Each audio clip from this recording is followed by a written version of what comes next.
I always see book hauls and they're like, I just bought 100 books, watch my book haul with me. To me, that's really unrealistic. It's gonna take me over a year to read those amount of books. So in my opinion, I got maybe 8 books here, and this is my pretty big book haul. I mentioned this in my last video, but I really wanted to show you guys because I'm really excited. I got some really good reads. Look how colorful they are. I'm really excited, so I wanted to show you guys, talk about them, and I don't know, here's my book haul. In January, I discovered Lynn. Well, I knew who she was, but I had never read one of her books before because I was like a romancy girl. But I read Better Than the Movies, finished it in less than 2 days. It was so good. And then the next day, go to the store, picked up Nothing Like the Movies, and I read that in under 48 hours. So I really fell in love with them. So I ordered a bunch of her books. So these are the ones we got, and I just want to talk about them because I'm so excited to read them. I showed this in my February TBR video. If you haven't seen that yet, the first book I got is Betting on You. I heard this is a lot of people's favorite books, and it follows Wes's cousin from Better Than the Movies, Charlie, which we actually see him and Bailey, which is the couple that this is their love story. We actually see them in Nothing Like the Movies, the end of that, when they're all in Omaha and eating dinner and with Charlie's cousins. So we see them, we hear about them for a little bit, but we don't know anything about them. So this is their love story, and it starts out how Bailey's moving to Omaha after her parents divorced suddenly. And she finds herself trapped in a room with a stranger for like 10 hours. Then he's a brat too. Polar opposite. He's obnoxious, cynical, definitely opposite of her little goody two-shoes personality. And years later, after that, she finds out that the guy, Charlie, is now her coworker, but he's so much different. He's actually a good guy. They're laughing, they're becoming friends. They witness 2 other coworkers flirting, so they commentate on that. They just become really good friends. But Charlie insists that 2 members of the opposite sex can't be friends, but Bailey insists they can because look at them, they're literally friends. But throughout their friendship, Charlie's denying his feelings for her. He's like, I don't want her, I don't care that, and he's terrified to lose her if she doesn't come back. So because of Bailey's mom having a new boyfriend because her parents were divorced, her mom keeps insisting on her getting a boyfriend, so they fake date for her parents. And then what Bailey and Charlie were trying to avoid, they actually do end up falling in love. But Charlie made a bet a few weeks back, and that involves Bailey. We don't know what the bet is yet, well, at least from not reading it, but Bailey doesn't know about the bet, so that is gonna cause some issues. So I'm really excited to read this one, but the next one I got is The Do-Over.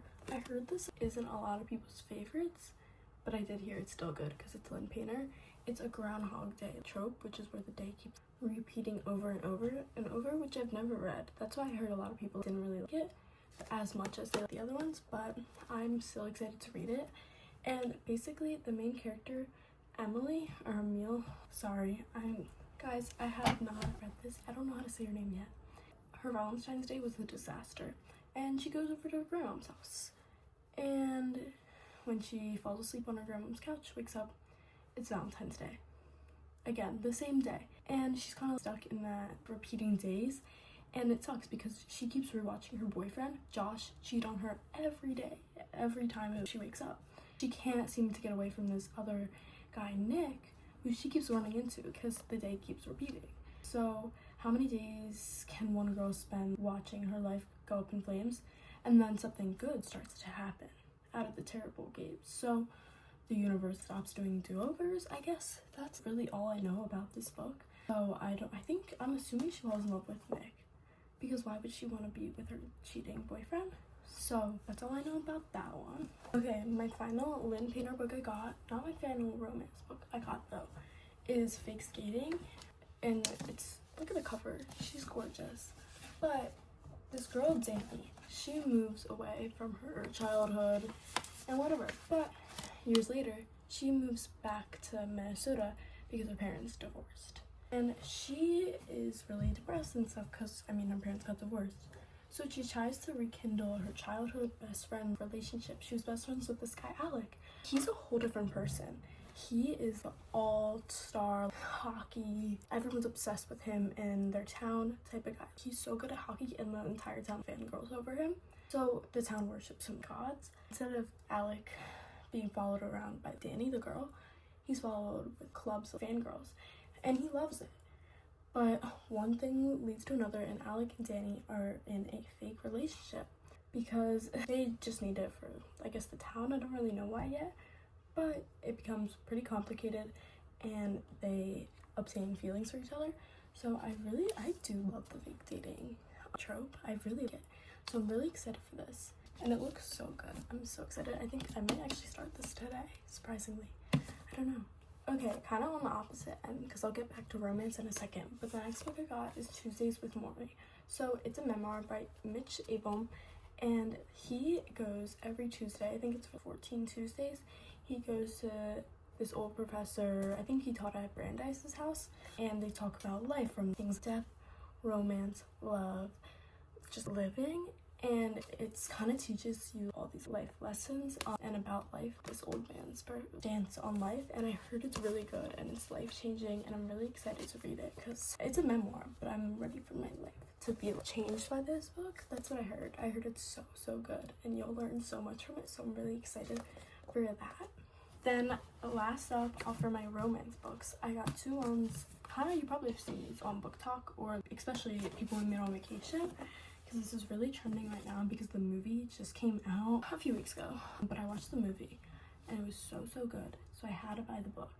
The main characters, Poppy and Alec, meet because their friend knows a friend, and they both grew up in the same town. They didn't know each other from the town, but he was driving back home and she hitched a ride with him back home from college, and she is a wild, free, really overly enthusiastic person, and he's the type of guy who runs, reads, quiet type of guy.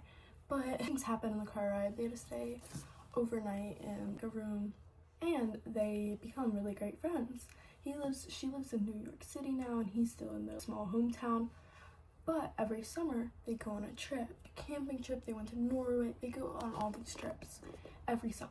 But 2 years ago, something happened. Everything got ruined. And they haven't spoken since. But Poppy is not loving her life.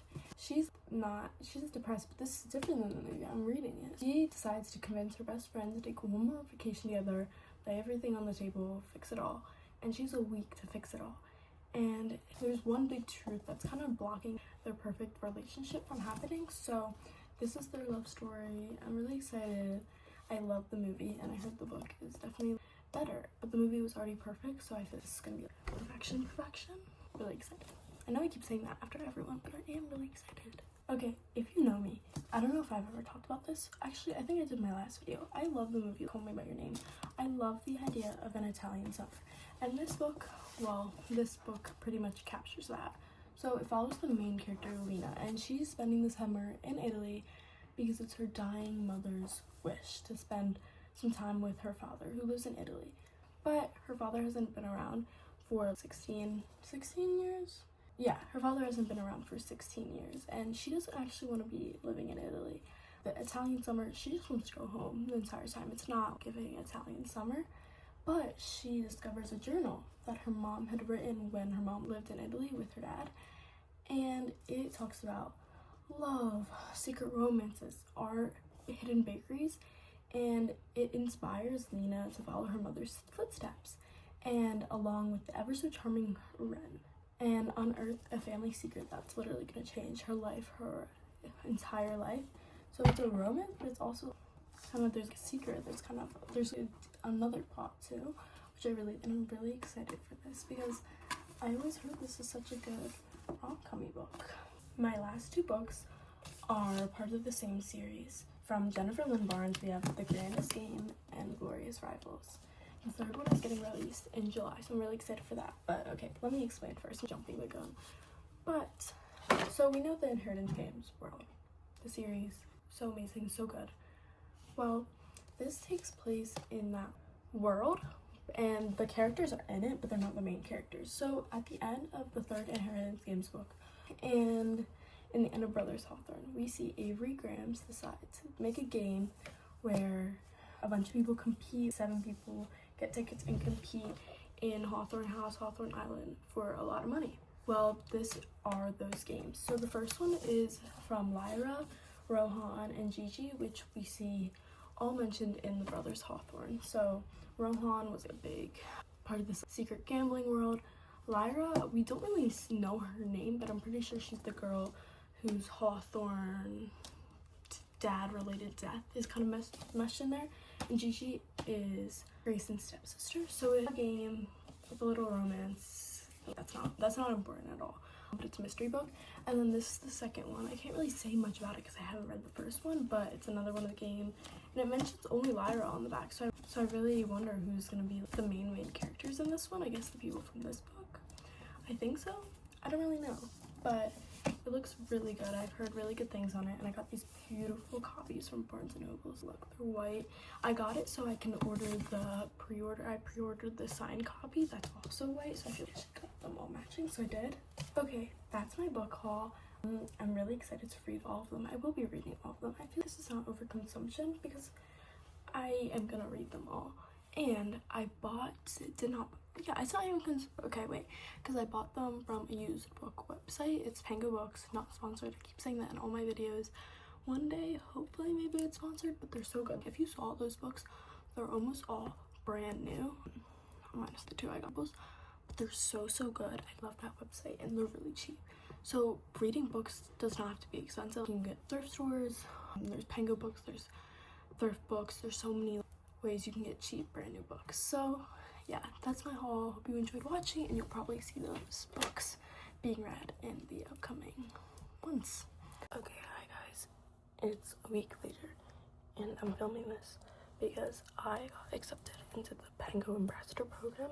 So that's how you know my thing was like authentic, because I just got accepted and I'm just like adding this in now. But you saw all the books I got, right? They all looked almost like brand new, except the Grandest Gaming Glory Rivals, because I ordered this from Barnes & Nobles. That's how good Pango Books is. So if you use code CaitlinAnn, you get $5 off your first order of $10 plus, and you can get books for so cheap, guys. Like, you would get like 5 books. So